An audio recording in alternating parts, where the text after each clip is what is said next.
El hombre debe buscar en la memoria, buscar y destruir las causas del mal por muy lejos que estén. Ir al pasado y reproducir una escena del pasado en su imaginación como él quisiera que hubiese sucedido la primera vez, a esto le llamo revisión. Y la revisión da como resultado la revocación. Cambiar nuestras vidas significa cambiar el pasado.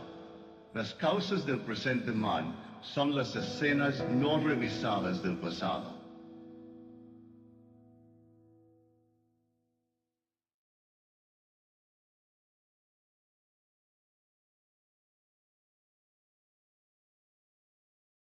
Está dentro de ti.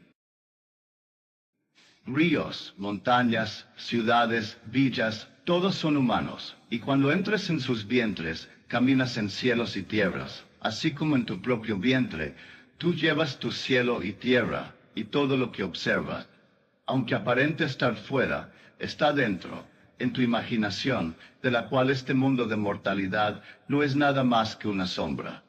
Blake, Jerusalén. El mundo interno era tan real para Blake como la tierra externa de la vida de vigilia. Él veía a sus sueños y visiones como las realidades de las formas de la naturaleza. Blake reducía todo al fundamento de su propia conciencia. El reino de los cielos está dentro de ustedes. Lucas 17:31. El verdadero hombre, el hombre imaginativo, ha invertido el mundo externo con todas sus propiedades. La aparente realidad del mundo externo, que es tan difícil disolver, es solamente la prueba de la realidad absoluta del mundo interno de su propia imaginación. Nadie puede venir a mí si no lo trae el Padre que me envió. Mi Padre y yo somos uno. El mundo que es descrito por observación es una manifestación de la actividad mental del observador. Cuando el hombre descubre que su mundo es su propia actividad mental hecha visible, que ningún hombre puede venir a él a menos que él lo traiga, y que no hay nadie a quien cambiar excepto a él mismo, su primer impulso es remodelar el mundo en la imagen de su ideal. Pero su ideal no se encarna fácilmente. En ese momento, cuando él deja de ajustarse a la disciplina externa, él debe imponerse a sí mismo una disciplina mucho más rigurosa, la autodisciplina de la cual depende la realización de su ideal. La imaginación no es completamente ilimitada y libre para moverse a voluntad sin ninguna regla que la contenga. De hecho, la verdad es todo lo contrario. La imaginación viaja de acuerdo al hábito. La imaginación tiene elección, pero elige de acuerdo al hábito. Despierto o dormido, la imaginación del hombre está restringida a seguir ciertos patrones definidos. El hombre debe cambiar esta paralizadora influencia del hábito. Si no lo cambia, sus sueños se desvanecerán bajo la parálisis de la costumbre. La imaginación, que es Cristo en el hombre, no está sujeta a la necesidad de producir solo aquello que es perfecto y bueno. Ejercita su absoluta libertad de la necesidad al otorgar al ser físico externo el libre albedrío de entreseguir el bien o el mal, el orden o el desorden. Escojan hoy a quien han de servir. Pero después que la decisión ha sido hecha y aceptada, forma la conciencia habitual del individuo. Entonces la imaginación manifiesta su infinito poder y sabiduría al moldear el sensorial mundo externo de las apariencias, en la imagen del habla interna habitual y las acciones del individuo. Para realizar su ideal, el hombre primero debe cambiar el patrón que su imaginación ha estado siguiendo. El pensamiento habitual es el indicativo del carácter. La manera de cambiar el mundo externo es hacer que la acción y conversación interna se igualen con la conversación externa y las acciones del deseo cumplido. Nuestros ideales están esperando a ser encarnados, pero a menos que nosotros mismos igualemos nuestras acciones y conversaciones internas a las acciones y conversaciones del deseo cumplido, serán incapaces de nacer. La conversación interna y la acción son los canales de acción de Dios. Él no puede responder a nuestras plegarias, a menos que estos caminos sean ofrecidos. El comportamiento externo del hombre es mecánico. Está sujeto a la compulsión aplicada a él por el comportamiento del ser interno, y los viejos hábitos del ser interno se mantendrán hasta que sean reemplazados por nuevos hábitos. Es una propiedad particular del segundo hombre u hombre interno, que él le da al ser externo algo similar a su propia realidad del ser. Cualquier cambio en el comportamiento del ser interno resultará en sus correspondientes cambios externos.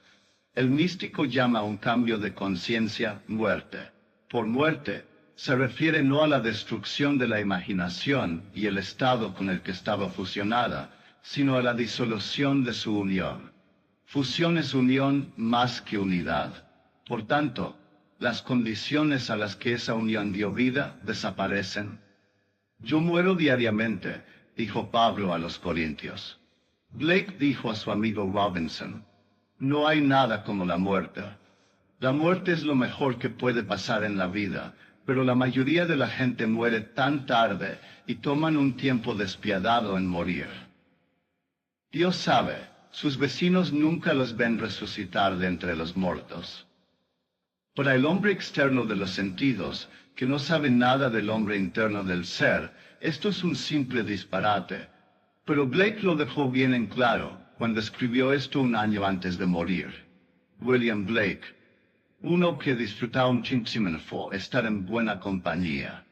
Nació el 28 de noviembre de 1757 en Londres y ha muerto varias veces desde entonces.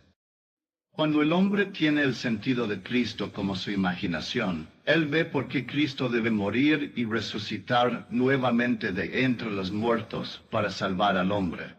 Por qué él debe separar su imaginación de su estado presente y unirla a un concepto más alto de sí mismo, si quiere elevarse más allá de sus presentes limitaciones y por lo tanto salvarse a sí mismo. Aquí tienen una historia encantadora de una muerte mística que fue atestiguada por un vecino. La semana pasada, escribe la que resucitó de entre los muertos, una amiga me ofreció su casa en las montañas para las fiestas de Navidad, ya que ella pensaba irse al este. Me dijo que me confirmaría esta semana. Tuvimos una agradable conversación y le mencioné sobre usted y sus enseñanzas en conexión con una discusión sobre el experimento con el tiempo de Dunn, sobre el cual ella estaba leyendo. Su carta llegó el lunes. Al recogerla tuve una repentina sensación de depresión. No obstante, cuando la leí, ella decía que podría tener la casa y me dijo dónde encontrar las llaves. En lugar de sentirme contenta, me sentí más deprimida, tanto que pensé que debía haber algo entre líneas que estaba percibiendo intuitivamente. Saqué la carta del sobre y leí la primera hoja completa, y al pasar a la segunda hoja, noté que ella había escrito una nota detrás de la primera hoja. Consistía en una descripción extremadamente directa y severa de una característica de mi personalidad no muy agradable, con la cual he luchado durante años por superarla, y en los últimos 2 años yo pensé que ya la había superado. Pero aquí estaba otra vez, descrita con exactitud clínica. Estaba asombrada y desolada. Me dije a mí misma, ¿qué me está queriendo decir esta carta? Primero, me invito a usar su casa, ya que me he estado viendo a mí misma en una hermosa casa durante las fiestas. Segundo, nada viene a mí a menos que yo lo traiga. Y tercero, he estado escuchando solamente buenas noticias. Entonces, la conclusión obvia es que algo en mí corresponde a esta carta, y no importa lo que parezca, son buenas noticias. Releí la carta, y cuando lo hice, me pregunté, ¿qué hay aquí que yo deba ver? Y luego lo vi. Comenzaba así: después de nuestra conversación de la semana pasada, siento que puedo decirte que, y el resto de la página estaba salpicada con era y estaba, como pasas en un pastel de semillas.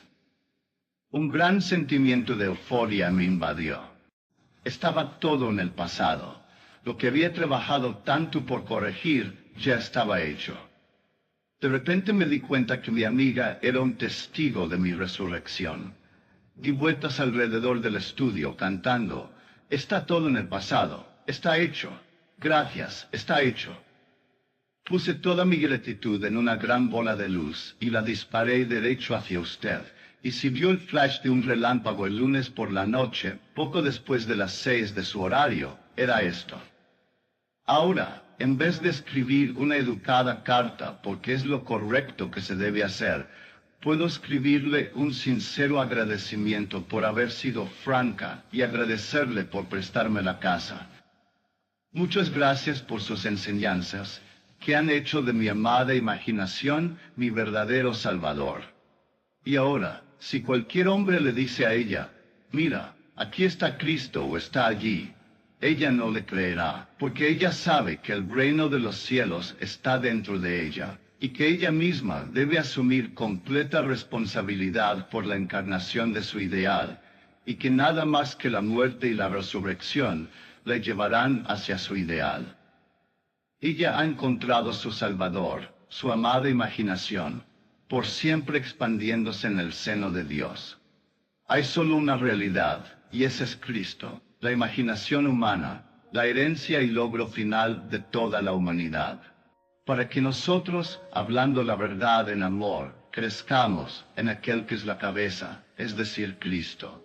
Efesios 4:14.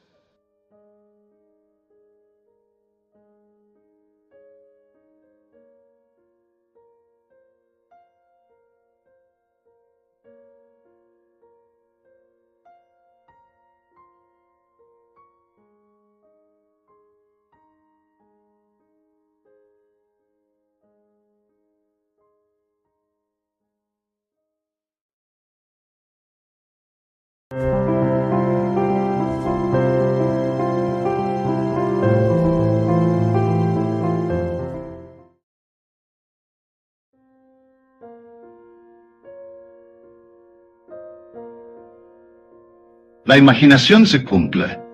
26 de octubre de 1968. Yo afirmo que la imaginación crea la realidad, y si esta premisa es verdadera, entonces la imaginación se materializa en lo que se convierte tu vida. Aunque he cambiado las palabras, lo que digo no es nuevo. Las escrituras lo expresan así: lo que desees, cree que ya lo has recibido, y así será. Esta afirmación se remonta a 2000 años atrás, incluso antes de que Jeremías hablara del mismo principio en su relato del alfarero y el barro. Pero, hasta que la imaginación no se convierta en parte de tu hábito natural de pensamiento cotidiano, no actuarás conscientemente. Como la respiración, esta conciencia debe integrarse en ti, de tal manera que no te desvíes a la izquierda o a la derecha para suplicar o culpar a nadie. Cuando reconozcas esta presencia, no importará si empezaste tu vida en una situación desfavorable o en un palacio, como un niño pobre o rico. Te darás cuenta de que la vida siempre externaliza lo que estás imaginando. No tener conocimiento de este principio, que permite reproducir tu entorno, sea agradable o desagradable, de manera continua y eterna, depende de alimentar tu imaginación o de lo que tus sentidos dicten. Pero al conocer este principio, puedes ignorar el presente y, desligado de los llamados hechos de la vida, puedes imaginar el presente como desees que sea, alimentado por tu deseo y no por su carencia. Ahora bien, la imaginación no se puede observar como observamos los objetos en el espacio, pues la imaginación es en sí misma la realidad. Fawcett llama Dios a la causa del universo diciendo: Dios, el Creador, es como la pura imaginación en nosotros. Él actúa en las profundidades de nuestra alma, subyacente a todas nuestras facultades, incluida la percepción, y emerge en nuestra mente superficial, menos disfrazada en forma de fantasía productiva. Escucha tus pensamientos y oirás las palabras de Dios. Un pensamiento que no se siente no produce nada, pero un pensamiento que genera acción se reproduce, Atrapa a Dios en un momento de acción tal como la ira, el miedo o la frustración, ser felicitado o felicitar, y sabrás lo que sucederá en tu mundo. A menos, por supuesto, que detengas tus pensamientos y los revises. La mayoría de nosotros, sin embargo, no somos conscientes de lo que estamos haciendo, por lo que no observamos al Creador. Pero podemos atraparlo cuando fluye en nuestra mente superficial, menos disfrazado en forma de fantasía productiva. Si mientras vas en el autobús, conduces el coche, estás sentado en casa o te encuentras en un bar y oyes una observación y reaccionas internamente, esa observación se cumplirá en lo que tu vida se convierta. Este principio te libera, si estás dispuesto a asumir su responsabilidad. Sin embargo, lo asumas o no, cumplirás cada pensamiento impulsor tuyo de cualquier modo. Así que al final, no simpatizarás ni condenarás, sino que simplemente hablarás de este principio a aquellos que puedan estar atravesando una experiencia desagradable, y si lo aceptan, dejarás que el principio funcione en sus vidas. Ahora, la persona promedio en América es cristiana o judía. Pregunta a cualquiera de ellos si creen que imaginar crea la realidad, y lo más probable es que te den una respuesta negativa. Pero, aunque no lo sepan, si creen en Dios, creen en la imaginación. Pueden leer las Escrituras y aceptar las palabras en la superficie, pero su significado no se ha convertido en parte de su pensamiento. La noche pasada, por ejemplo, escuché a Billy Graham por primera vez. Había miles de personas en la audiencia, escuchando a un coro de miles de miembros cantar la canción "Oh, cuánto amo a Jesús". Ahora, no quiero ser crítico, pero cuando escuché hablar a Billy Graham, me di cuenta de que no tenía el menor concepto de Jesús, mucho menos de su segunda venida. Él decía, si Jesús viniera ahora, solo imagínate, no habría más cáncer, ni fallos cardíacos, ni muerte. Billy Graham cree que el cielo está hecho de cuerpos de carne y hueso, en estados excrementicios, y tendrían que tener cuartos de baño allí, si no hubiera más muerte. Si aún estuvieras en un cuerpo, eso es excrementicio. Tendrías que tomar la comida que se te da, y lo que no pudieras asimilar, tendrías que expulsarlo. Y, a menos que perdieras todo sentido de la vergüenza y volvieras al mundo animal, tendrías que tener un cuarto de baño. Escuchaba a este hombre y me preguntaba, ¿es este el hombre que estuvo departiendo en la Casa Blanca y fue recibido por el Papa en el Vaticano? Por otro lado, el Papa es igualmente ingenuo respecto al misterio de Cristo. Luego, al final del programa, hubo una petición de dinero. Él te dará 2 libros que no habías pedido. Uno interpreta la Biblia y el otro interpreta al primero. Todo lo que tienes que hacer es enviar tu donativo a esta sencilla dirección, Billy Graham, Minneapolis. Pero, dijo él, este programa nos ha costado $500,000 y nosotros no tenemos ese dinero. Así que si estás solo, por favor envíe una contribución. Pero si no estás solo, entonces haz una colecta entre todos los que estén contigo y envíala. Ahora, esto continúa noche tras noche durante toda una semana. Él es un ser grande y maravilloso, pero no tiene ningún concepto del misterio de Cristo. Ahora quiero mostrarte lo que quiero decir cuando afirmo que puedes ser exactamente lo que desees ser. Déjame empezar diciéndote que durante los últimos meses me he sentido como el diablo, pero sabía que era responsable del infierno en el que me encontraba. El médico me realizó todas las pruebas posibles, y cuando lo vi ayer me dijo que yo era un dilema. ¿Sabes qué es un dilema? Es un argumento que presenta 2 o más alternativas igualmente convincentes contra un oponente. En otras palabras, si partes de la suposición de que cualquier opción que elijas será errónea, tienes un dilema. Puedes utilizar cualquier cosa como un dilema. Por ejemplo, a mí, mi sangre indicaba una cosa en una prueba, y lo opuesto en otra. Las pruebas solo confirmaron lo que ya sabía, que la causa de mi malestar reside en lo profundo de mi alma, y no en causas secundarias, como el tiroides, el corazón, el hígado o cualquier cosa fuera de mí mismo. Yo estoy vistiendo un cuerpo, pero no soy yo. Yo me coloco en este cuerpo, lo cual me limita. Soy su poder operante. No puede ser causal, ya que solo refleja lo que mantengo en mi imaginación. No debo justificarlo, condenarlo y excusarme de ningún modo.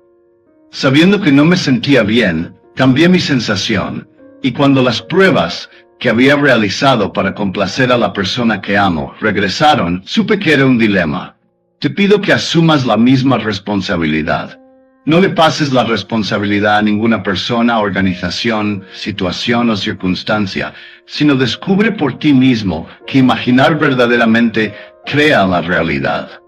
Si la causa de toda vida es Dios, entonces Dios debe ser pura imaginación. Y porque puedes imaginar entonces como Dios, eres pura imaginación en ti mismo. Independientemente de que la razón y tus sentidos lo nieguen, puedes imaginar cualquier cosa y hacer que suceda si esta premisa es verdadera. Ahora, permíteme compartir algunas cartas maravillosas que he recibido recientemente.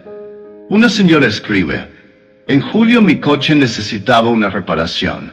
Cuando firmé el recibo de crédito, aceptando pagar el costo de $62, me imaginé que era un cheque, pues nunca firmo un cheque, a menos que haya dinero en el banco para cubrirlo.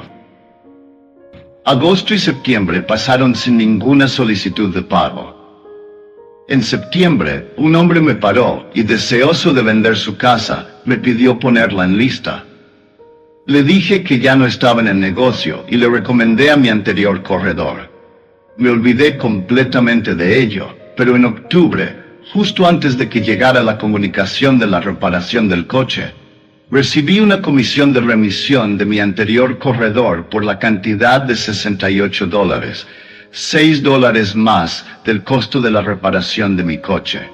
Aquí el dinero, como la historia en el capítulo 6 de Lucas, llegó a ella apretado, sacudido y rebosando. En el mundo antiguo, todo el mundo tenía un bolsillo grande donde se colocaba el grano y se apretaba hacia abajo hasta que rebosaba. Al igual que la docena del panadero, esta señora recibió más de sus $62. Luego decía: durante algún tiempo mi sillón favorito había necesitado una nueva tapicería. Elegir el material y el patrón fue fácil, pero el costo de $87 tuvo que ser imaginado. Así que, en lugar de limitarme a una cifra exacta, simplemente imaginé mi sillón ya nuevamente tapizado. Mientras estaba sentada en él, negaba su forro gastado, y cuando pensaba en él estando en otra parte de la casa, siempre lo veía como deseaba que fuera. A principios de septiembre, durante las vacaciones, nuestro vecino sufrió un ataque de corazón. Su esposa, deseando estar con su marido, le preguntó si su hijo podría quedarse con nosotros hasta su regreso. Puesto que él y nuestro hijo eran compañeros de juego e inseparables, John se quedó con nosotros durante 5 semanas, y cuando su madre preguntó cuánto le debía, yo amablemente le dije: nada. Pero algún día, cuando tengas un viejo billete gastado de $100 escondido en tu cartera, y no sepas qué hacer con él, puedes dármelo. La señora contestó: eso es exactamente lo que mi esposo y yo acordamos hacer. Y sacó de su cartera un billete doblado de $100 y me lo dio. Ese dinero pagó el nuevo forro del sillón, más un suplemento de $13. De nuevo vemos el dinero venir a ella apretado, sacudido y rebosando. Cuando aplicas este principio hacia el aparente otro, lo estás aplicando hacia ti mismo, porque no hay otro. Se nos dijo que cuando Job se olvidó de sí mismo en su amor por sus amigos y oró por ellos, su propio cautiverio fue levantado. Luego todo lo que aparentemente había perdido le fue retornado, multiplicado 100 veces. Cuando perdonas a otro pensando en él como te gustaría que fuera, y convenciéndote de la realidad de tu acto imaginario, estás perdonándole por lo que él parece ser, poniéndole en un estado enteramente diferente. Haz eso, y estás sustituyendo un concepto innoble por uno noble. Eso es el perdón. El perdón pone a prueba la capacidad de la persona para entrar y participar de la naturaleza del opuesto. Un sacerdote dirá, yo te perdono. Sin embargo, cuando se cruza contigo por la calle, recuerda lo que fue confesado. Si él puede recordar, no ha perdonado.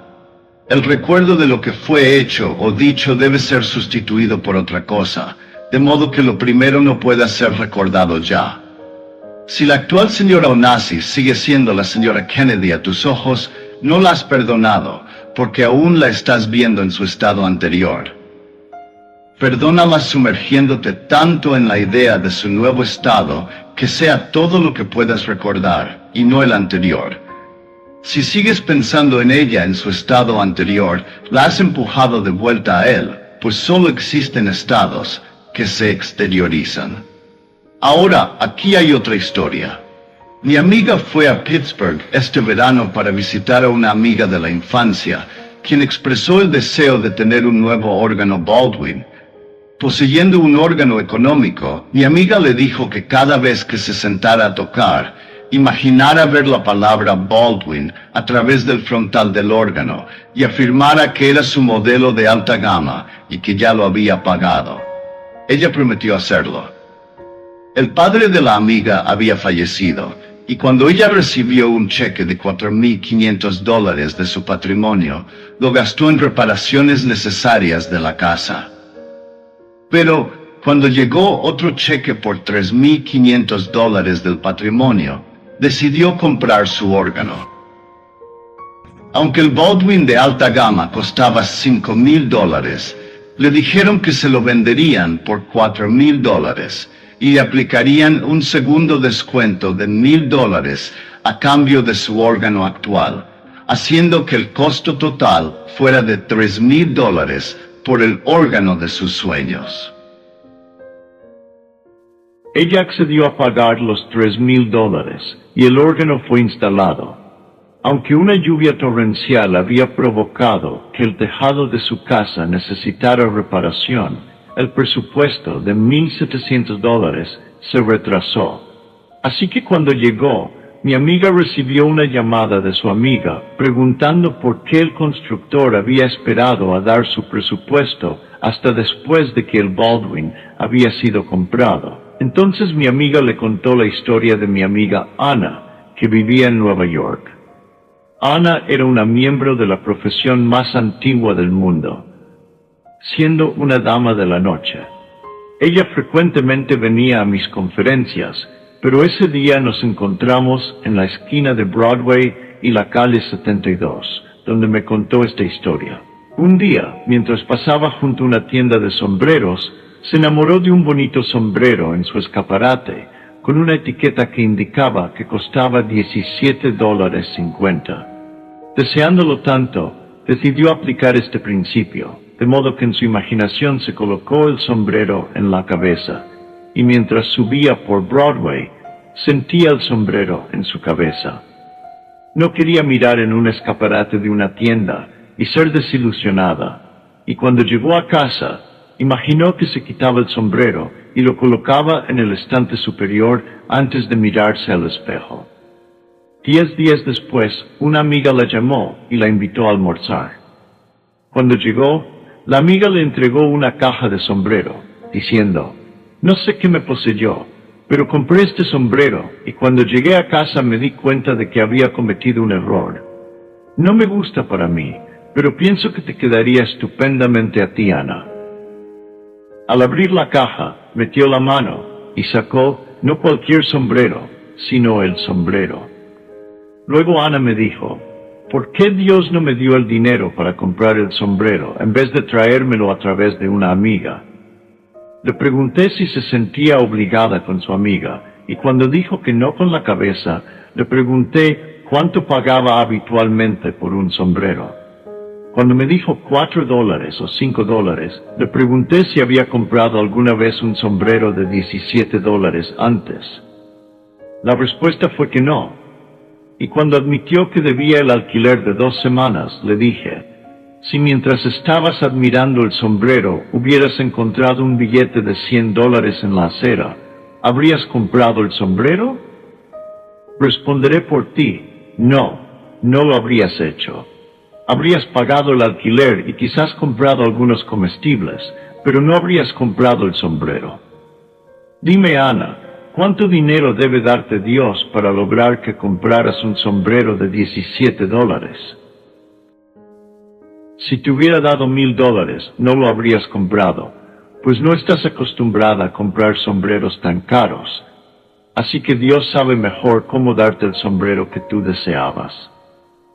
Después de contar la historia, mi amiga preguntó, ¿cuánto dinero debe darte Dios para comprar el órgano? Tienes el órgano porque lo imaginaste. Ahora aplica el mismo principio al nuevo tejado, pues la imaginación no te fallará. Aquí tenemos un principio que la señora utilizó para su órgano, pero cuando necesitaba un tejado nuevo, olvidó la fuente de los fenómenos de la vida. La razón intervino y le dijo que todo el dinero del patrimonio de su padre se había acabado. Si la dejas, la razón te quitará este regalo divino y te dejará, de hecho, pobre, porque posees el don de tener todo lo que imaginas, si eres fiel a lo que has asumido. Ahora, una señora escribió diciendo, soñé que estaba en unos grandes almacenes con una querida amiga que accedió a vigilar mi bolso mientras yo compraba. Pero cuando volví, mi amiga se había ido y mi bolso estaba en una bolsa de papel en el suelo.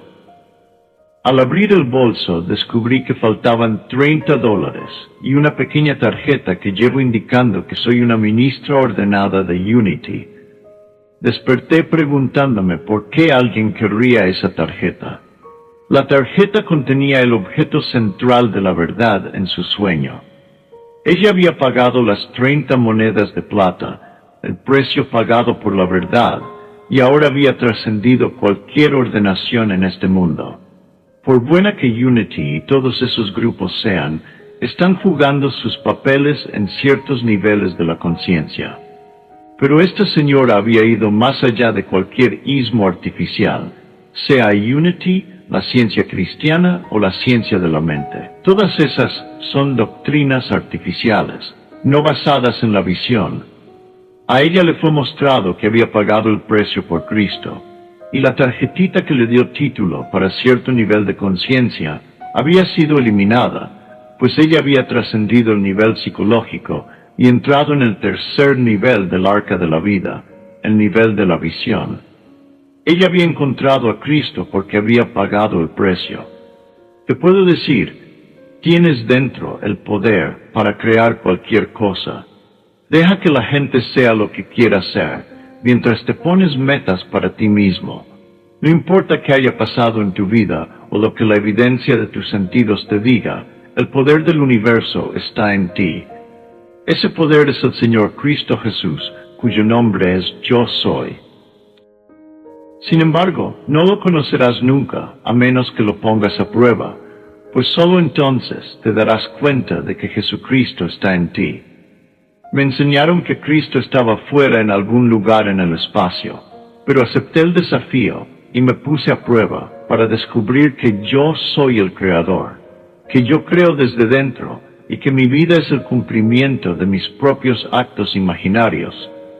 No siempre he sido sabio en mi elección, pues la imaginación está siempre cumpliendo su estado imaginario, y he imaginado cosas desagradables, y las he cosechado convirtiéndome en el cumplimiento de lo que estaba imaginando.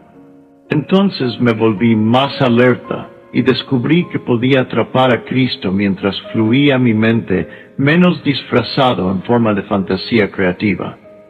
Si mis pensamientos eran impulsos motores y eran desagradables, yo sabía qué esperar a menos que los revisara. Pero fueran agradables o desagradables, sabía que los cumpliría. No envidies a nadie. Si un hombre tiene $500 millones y una chica está en lo alto de la escala social, es porque Dios en ellos tuvo el deseo y se ha cumplido. Blake estaba en lo correcto cuando tituló su maravilloso cuadro, Más es el grito del loco. Menos que todo no es suficiente.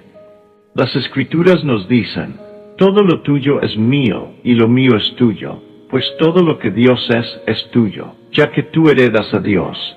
Él es tu posesión, así que todo lo que Dios es, cuando tú lo heredas, menos que todo, no es suficiente. Pero el grito de más es el grito del loco, pues en tanto él quiera más, nunca tiene suficiente. La señora Onassis se nutre de un fondo de crédito de más de $20 millones. Podrías pensar que es suficiente, pero podrías ajustarte a un modo de vida en que no lo sería. Están las necesidades de caridad, más si deseas ser una de las 10 mejor vestidas del país, debes tener una fortuna para gratificar ese deseo. No hay nada malo en ello. Yo personalmente no tengo ningún deseo de ser nombrado entre los exteriormente bien vestidos. Espero estar interiormente bien vestido. Espero que mi luz sea cegadora. Espero que mi vestimenta sea tan poderosa que uno no pueda estar en su presencia a menos que esté cualificado para estar ahí. Y si modifico mi vestimenta para adaptarme al nivel en que otro está, para que él pueda ver al ser que yo represento, lo hago, pero ciertamente no en el exterior. Te digo, imaginar crea la realidad. Créeme, pues es verdad.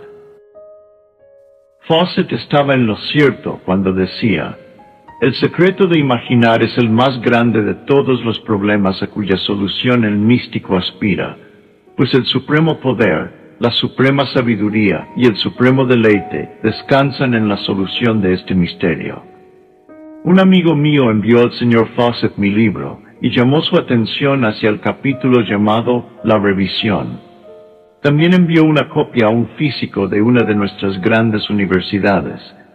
El físico sintió que, puesto que las afirmaciones recogidas ahí no eran científicamente probables, el libro no era digno de su biblioteca. Mientras, el viejo caballero, que fue filósofo y profesor en la Universidad de Oxford, escribió la carta más dulce, diciendo, no sé quién es Neville, pero habiendo leído el capítulo sobre la revisión como solicitaste, sé que solo pudo haberlo recibido de los hermanos. Nadie, sino la sociedad divina, podría haber dictado ese capítulo. Aquí un hombre lleno de alabanza para un pensamiento que el científico ridiculizó, porque estaba fuera de su alcance. Te pido que me tomes en serio. La imaginación se cumplirá, de modo que no te limites por nada de lo que esté sucediendo ahora, no importa lo que sea. Sabiendo lo que quieres, concibe una escena que implique que lo tienes. Convéncete de su verdad y camina ciegamente en esa suposición. Cree que es real, cree que es cierta y llegará a pasar. La imaginación no te fallará si te atreves a asumir y persistir en tu asunción, pues la imaginación se cumplirá en lo que tu vida se convierta. Ahora, tú puedes conocer a alguien que tuvo una asunción, pero murió antes de que fuera realizada. Yo puedo decirte, la muerte no termina con la vida. El mundo no deja de ser en el momento en el tiempo en que tus sentidos dejan de registrarlo.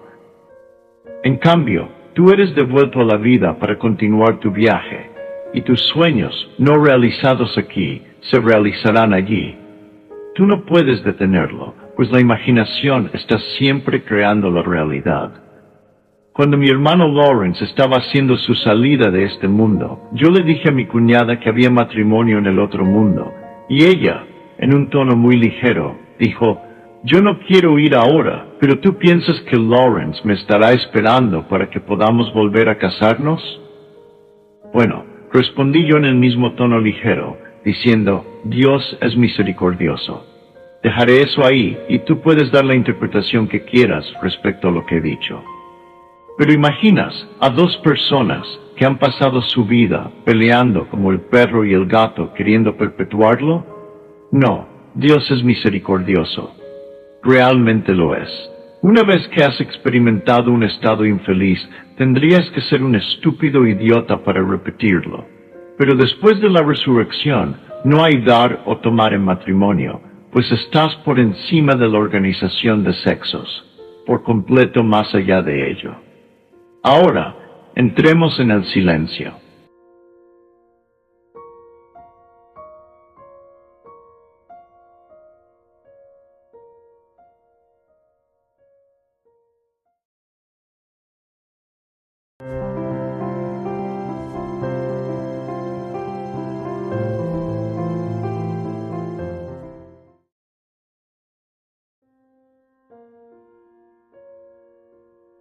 El tema de esta noche es el testigo del Espíritu.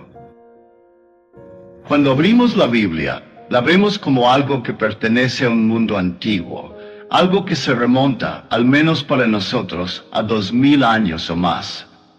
Les digo que ustedes y yo estamos llamados en este mundo nuestro a dar testimonio de la verdad de la palabra de las Escrituras, conocida como la palabra de Dios, y del testimonio de Jesucristo, quien rompió el sello y lo reveló a través de su experiencia personal.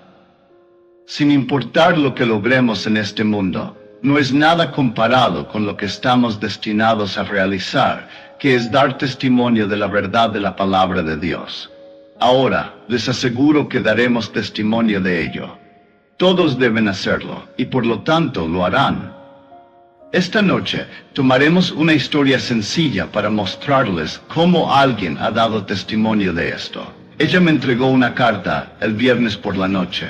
En ella decía: me llevaron a tu reunión el pasado diciembre y asistí a 5 de tus conferencias. Leí 4 de tus libros una y otra vez. Yo vendo casas, así que llevé a un cliente mío, un matrimonio con 3 hijos, que quería una casa más grande que la que ocupaban. Les mostré casa tras casa, pero nada les gustaba. No me decían por qué, si era por dinero, por el vecindario o por qué, pero nada les convencía. Entonces, después de haberte escuchado y haber leído tus libros, una noche me retiré y en mi imaginación hice lo siguiente. Entré en el vestíbulo de una gran casa de estilo español. A mi derecha estaba la sala de estar más hermosa, a mi izquierda un gran comedor formal, y a través de la ventana podía ver un maravilloso patio con jardín. Me senté en la mesa, tomé café con mis clientes y escuché a la mujer decir cuánto le encantaba el lugar y que era perfecto para su presupuesto, que podía permitírselo. Hice esto en mi imaginación durante aproximadamente 6 noches consecutivas. Luego, el teléfono sonó poco después, y era mi clienta. Parecía que su hermana tenía una amiga que había visto una casa grande en venta en cierto vecindario, y le llamó para decirle que estaba disponible. Entonces, ella me llamó para decirme que estaba listada con un corredor en particular, quien, según decía en su carta, no estaba en mi múltiple ni en el nuestro. Sea lo que sea que eso signifique, no estoy familiarizado con la terminología de los agentes, pero no estaba en nuestro múltiple. Sin embargo, investigué para ella porque la quería. Bueno, la historia es esta. Fui a verla. Entré en este maravilloso vestíbulo y casi me quedé sin palabras. A mi derecha estaba la sala de estar más grande y posiblemente la más hermosa que jamás había visto. A mi izquierda, este gran comedor formal, y a través de la ventana estaba este maravilloso patio con jardín. En resumen, sí, la compraron al precio que querían. Ahora viven en ella y están inmensamente felices. Ella dijo: te cuento esto para compartirlo contigo, como tu amigo, al que llamas Bob, compartió contigo su experiencia mística. Ahora yo comparto esto contigo. En la historia de Bob, él ocupó el cuerpo de un amigo para darle a ese amigo algo que por alguna razón éste no podía o no quería darse a sí mismo. Bob literalmente se convirtió en el amigo y asumió, en su lugar, aquello que el amigo no estaba dispuesto, no era capaz o no tenía la fe suficiente para obtener. Pero no tienes que limitar esto a un cuerpo físico. Puedes dar a un amigo ocupando simbólicamente una casa. En este caso, ella ocupó una casa en su imaginación y sintió que era la casa que las personas, a quienes había mostrado innumerables casas sin éxito, realmente deseaban, y al precio adecuado para ellos. Ella, a través de su imaginación, les dio a sus clientes la casa que ellos no podían encontrar o darse a sí mismos. Esto es ocupar un estado.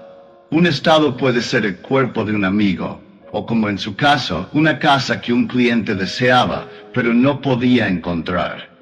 Esto es dar testimonio de la palabra de Dios. ¿Acaso no se nos dice, cualquier cosa que desees, cree que ya la has recibido, y la tendrás? Ella se movió realmente a ese estado, y creyó que sus clientes deseaban esa casa. Así que aplicó la lección de la historia que mi amigo compartió cuando asumió el cuerpo de un amigo, y le dio a ese amigo lo que no podía darse a sí mismo.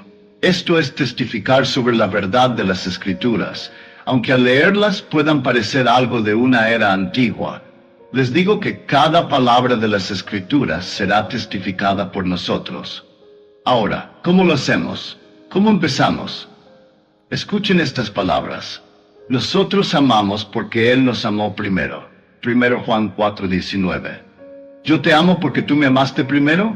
Eso es lo que implica, si lo entiendo correctamente. Amamos porque Él nos amó primero. Y después, sed imitadores de Dios como hijos amados. Es así como Él me hizo amar. No tenía capacidad para amar ni para responder de ninguna manera hasta que me amó primero. La palabra porque implica causalidad. Amamos porque Él nos amó primero. Bueno, si ese es el secreto de la causalidad, entonces debo iniciar todo lo que quiero ver en mi mundo. No puedo esperar a que suceda. Yo soy el poder operante. Como poder operante, si debo imitar a Dios como un hijo amado y amar, la versión King James dice, le amamos a Él, pero me han dicho que es una traducción pobre o un manuscrito inferior. La versión estándar revisada dice simplemente amamos, sin pronombre. No dice que amamos a Él, simplemente amamos. Podemos amar un zapato, un pájaro, un sombrero, un perro, un hombre, un edificio. Simplemente amamos, y deja completamente a nuestro criterio qué o a quién amamos. Entonces, en lugar de decir que amamos a Él, significando a Dios, simplemente amamos porque Él nos amó primero. Por lo tanto, es Dios y solo Dios quien inicia esta capacidad en el hombre para amar. Si aún no me ha amado, entonces no puedes condenarme por no amar. Primero debo ser amado para poder responder con amor. Ahora, si debo imitarlo en esta capacidad, entonces debo comenzar ahora mismo. Y cualquier cosa que quiera que seas, debo verte como tal antes de poder verte responder y reflejarlo en mi mundo. A través de esto veo que todo el vasto mundo es simplemente una respuesta infinita. El mundo no puede responder hasta que tenga algo a qué responder. Si debo iniciar lo que provocará la respuesta, entonces depende completamente de mí ser discriminativo, selectivo y enfocarme en lo que quiero ayudar. Asumir que ese ser es exactamente lo que quiero que sea. Y esperar la respuesta, como un eco, si la historia es verdadera. Ahora, si esto es cierto, podría ponerlo a prueba. La religión siempre necesita una prueba. Que nadie te diga que no necesita una prueba. Todo necesita una prueba cuando se trata de religión. Si no, se convierte simplemente en un formalismo distorsionado, un credo estéril o alguna extraña piedad. Muchas personas se llaman a sí mismas santas porque asisten a una iglesia específica o hacen ciertas cosas, y eso es lo que se vuelve si no lo pruebas. Así que aquí debemos probar nuestra religión. Solo podemos probar la ley de Dios. No podemos probar su promesa. Su promesa es un regalo incondicional. Eso llegará, y realmente dirás en las palabras de Juan, yo, Juan, soy testigo de la palabra de Dios y del testimonio de Jesucristo, y de todo lo que he oído y visto. Juan 1:1. Nos dice que todo lo que ha oído y visto lo ha reportado. Habla desde la experiencia, no está teorizando. Esto está en la epístola de Juan. Entonces, cuando dice que Dios es amor, no está teorizando.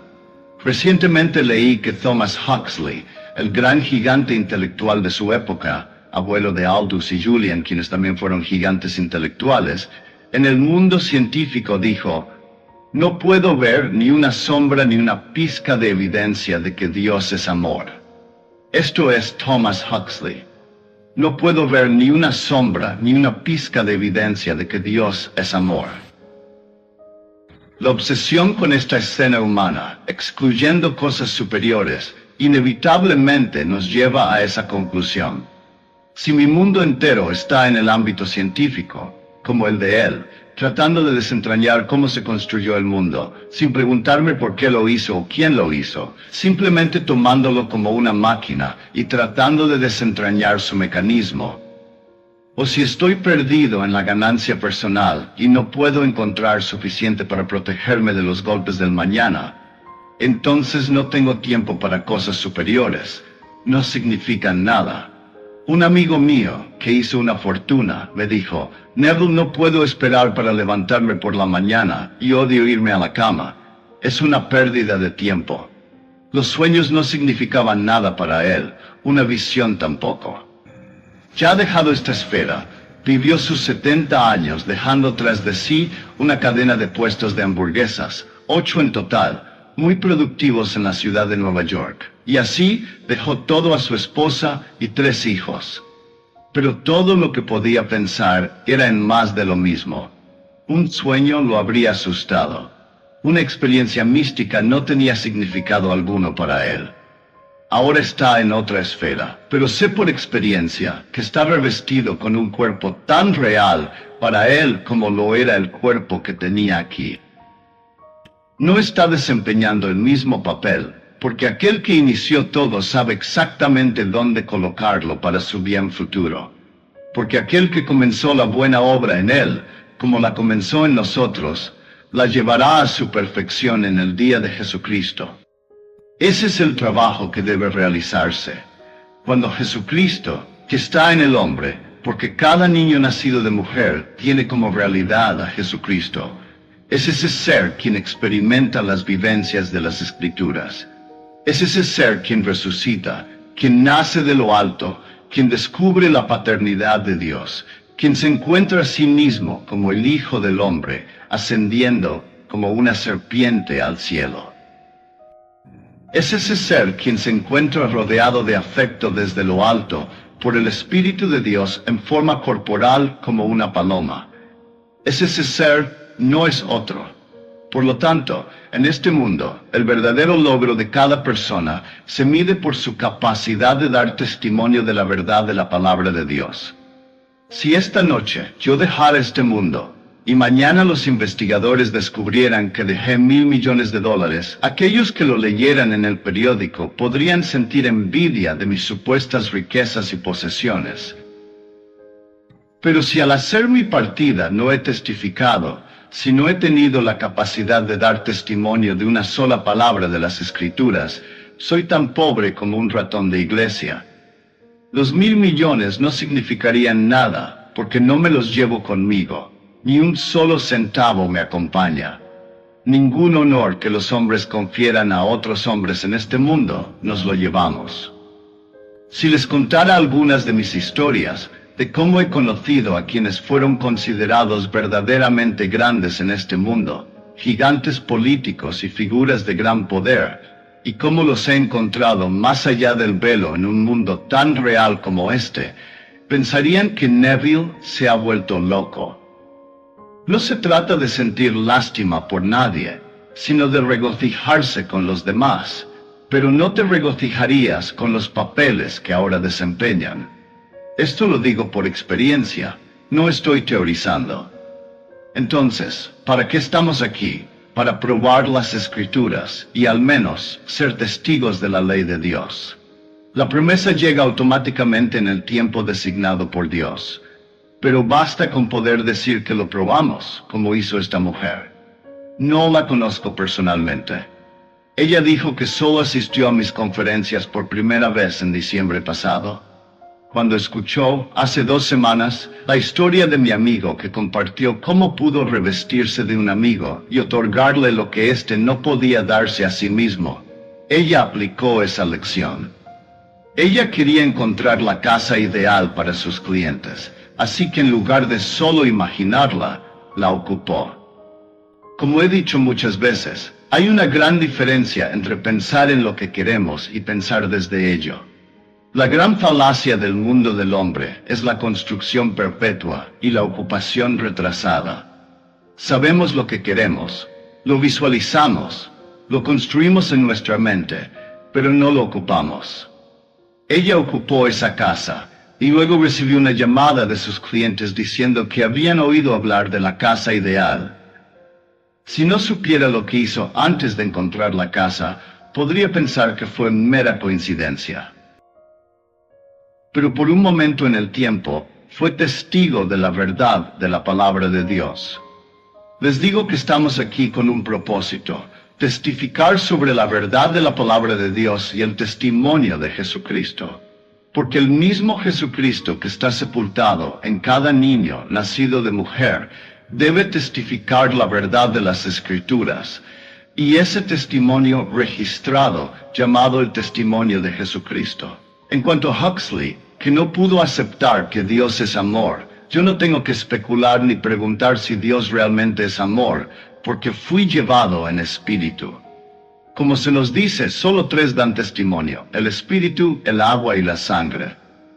Fui llevado en espíritu a la presencia del Cristo resucitado, y todo lo que vi fue amor infinito. No había otra emoción, solo amor infinito. Y sin embargo era hombre. Por eso cuando Juan dice, yo, Juan, lo vi, lo toqué con mis propias manos y doy testimonio de todo lo que he oído y visto, sé que es cierto. También lo escuché, me hizo una pregunta y le respondí. Lo vi cara a cara, como Juan y Pablo lo describen. Me abrazó, así que ciertamente lo toqué. Y sé, por experiencia, que nadie puede perturbar mi convicción de que Dios es amor, amor infinito. Bueno, cuando observas el mundo desde este nivel y ves la violencia y los horrores que existen, no culparía a Huxley. Él fue un observador honesto como científico y no tenía evidencia para respaldar la afirmación de que Dios es amor. Ve un ser matando a otro, un animal comiéndose a otro, y nosotros comiendo animales. No ve más que violencia en el mundo. Como observador científico, llegó a la conclusión de que no tenía ni una sombra ni una pizca de evidencia para respaldar la afirmación bíblica de que Dios es amor. No se puede encontrar filosóficamente ni racionalizando. Se revela únicamente por Dios mismo. Cuando eres llamado, no tienes elección en el asunto. Él, quien comenzó la buena obra, la lleva a la culminación. No fui yo quien la inició. Fue Dios quien lo hizo. ¿Por qué, en un momento específico de la eternidad, fui seleccionado para experimentar esta revelación, para estar en la presencia del Cristo resucitado y mirarlo directamente al rostro? No puedo explicarlo. Solo sé que lo he experimentado. Así que puedo decir, como Juan, que mis manos lo tocaron, mis ojos lo vieron y lo escuché cara a cara. Hay un poema hermoso. No puedo recitarlo completo, pero su esencia está basada en Juan. Es Juan quien escribió las epístolas y, según los estudiosos, también el Evangelio de Juan. Es el poema de Browning llamado A Death in the Desert, una muerte en el desierto. Trata sobre Juan, a quien Browning describe como el último de los 12 en partir de esta esfera. Aquí está Juan contemplando el hecho de que cuando él se vaya, no quedará nadie que pueda decir, yo lo vi. En el poema, mientras reflexiona sobre su muerte inminente, dice, cuando mis cenizas se dispersen, no habrá nadie vivo en la tierra, nadie que quede y haya sabido. Considéralo, nadie que vio con sus ojos y tocó con sus manos aquello que fue desde el principio, la palabra de vida. ¿Qué será cuando ya no haya quien diga, yo lo vi? Esto es Browning, no la escritura. Inspirado sí, pero nunca llegará el momento en que no haya un remanente en este mundo capaz de decir, yo lo vi. No estamos hablando de ver a un ser físico, sino al Cristo resucitado. Siempre habrá en este mundo un remanente llamado, quienes estarán en la presencia del Cristo resucitado. y serán enviados por él al mundo para contar su historia y continuar desempeñando su papel en este mundo limitado. Cuando parten, ¿qué importa? Siempre habrá un remanente que será llamado, uno por uno, para completar el gran templo que fue predeterminado por Dios. En este mundo puedes poseer todo lo que quieras, pero no significará nada para el plan de Dios. Lo único que importa es que sus testigos testifiquen sobre la verdad de su palabra. Puedes comenzar esta noche probando su ley, como lo hizo esta mujer y como lo han hecho otros. Muchos de ustedes aquí presentes ya han probado la verdad de la palabra de Dios, como lo demuestran las cartas que me han enviado. El viernes pasado les pedí que se identificaran con Jesucristo al retirarse a dormir, y les expliqué por qué. Porque el hombre nace de nuevo a través de la resurrección de Jesucristo, como se nos dice en 1 de Pedro 1:3. El nacimiento espiritual del hombre es tan natural como su nacimiento físico. Nadie nace físicamente por sus propios poderes. Todo proviene de algo más allá. Así, vemos que el hombre nace espiritualmente por la resurrección de Jesucristo de entre los muertos. Les pedí que fueran lo suficientemente audaces como para sentir, yo soy Jesucristo. No se pregunten por qué, solo siéntanlo. Otros pueden decir que eso es blasfemia. Olvídense de lo que ellos digan. Hablo desde la experiencia. Ellos solo teorizan y están limitados por sus conceptos. Llénense de esa afirmación, yo soy Jesucristo. Una mujer me llamó ayer para contarme lo que sucedió cuando siguió este ejercicio. Me dijo, Neville, durante la noche, de repente escuché una conferencia. No vi a nadie dándola, pero escuché claramente una charla sobre Pedro, Santiago y Juan. Entendí que esos tres nombres estaban asociados con fe, esperanza y amor. No eran personas, sino cualidades eternas de Dios. Ella supo que en las Escrituras, Santiago, cuyo nombre proviene del hebreo Jacob, simboliza la esperanza, Pedro simboliza la fe, y Juan el amor. Ella continuó. La noche siguiente, mientras dormía, todo comenzó a desarrollarse de nuevo. Sentí la presencia de William Blake y escuché estas palabras, te conviertes en aquello que contemplas. Blake repite esa idea muchas veces en su obra Jerusalén.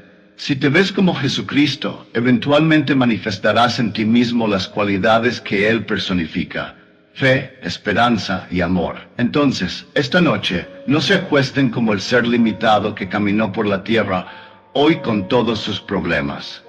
Váyanse a dormir como el ser que realmente son. Díganse a sí mismos, yo soy Cristo. Duérmanse en esa suposición y observen cómo se desarrolla. Esta mujer estaba tan emocionada por su experiencia que no pudo articular todo claramente. Le pedí que escribiera lo sucedido, porque aunque habló durante mucho tiempo, sus palabras estaban llenas de emoción y difícilmente podía expresar todo lo que vivió. Así que les digo esta noche, si no lo hicieron el viernes pasado, háganlo hoy. Te conviertes en lo que contemplas. Luego, ella dijo, la segunda noche, como un drama que se desarrolla, me encontré cepillándome el cabello, como si estuviera sacándome algo de él. Me acerqué a un pequeño espejo y de repente ya no era pequeño, era de cuerpo entero, abarcando toda mi figura, y me quedé paralizada frente a él. Lo que estaba viendo nunca podría haber imaginado en la eternidad que se pareciera a mí. Y sin embargo, cuando movía mi mano hacia adelante, la mano del reflejo se movía hacia adelante. Mientras me cepillaba el cabello, la mano del reflejo hacía lo mismo. Cuando sonreía, esa sonrisa celestial, con dientes descritos en el Cantar de los Cantares. Todos en pares, como ovejas que suben del baño, lavadas y perfectas, sin que falte uno. Todo era perfecto. Ella no podía creer que alguna vez fuera tan hermosa. Sus ojos eran maravillosos, esa piel radiante, el cabello dorado, todo era perfecto. Y no importaba lo que hiciera, el reflejo respondía. Se quedó paralizada frente a un ser que era ella misma, pero que nunca podría haber concebido en la eternidad que podría llegar a ser. Eso ocurrió la segunda noche, después de acostarse con la asunción de ser Jesucristo. Bueno, Él es perfecto, es tan perfecto como su Padre en el cielo es perfecto. Entonces, si llevas la perfección contigo, y Él es uno con Dios, ¿qué esperarías ver si realmente lograste identificarte con la perfección antes de dormir? ¿Qué podrías ver sino perfección? Así que ella vio reflejado en ese espejo de cuerpo entero al ser que es. Te digo, hazlo. Estas son cosas que compartimos con todos, así como ella lo compartió conmigo, yo te lo comparto a ti. Llévate esta idea a la cama. Estoy seguro de que hoy ella no es la misma chica que era el viernes pasado. Y te digo también, nunca volverá a ser la misma. Hoy, después de 2000 años o más, los teólogos todavía discuten sobre el papel que Dios y el hombre juegan en este nuevo nacimiento del Espíritu. Pero para quienes hablan desde la experiencia, no hay duda de que Dios es quien inicia todo el proceso.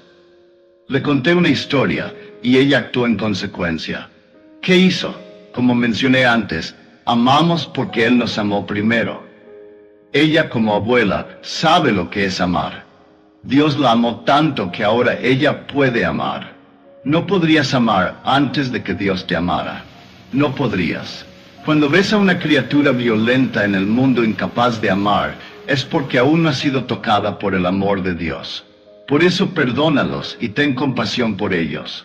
Pero ella, como abuela, puede amar a sus nietos, a sus hijas, a sus amigos y al mundo. Entonces puede amar. Si puedes amar, entonces Dios te amó primero. Reflexiona sobre esto. Amamos porque Él nos amó primero. Somos incapaces de responder al amor a menos que Dios nos haya amado primero. Estoy seguro de que todos aquí son capaces de amar. Por lo tanto, han sido elegidos y amados por Dios. Esta noche, sé imitador de Dios como un hijo amado.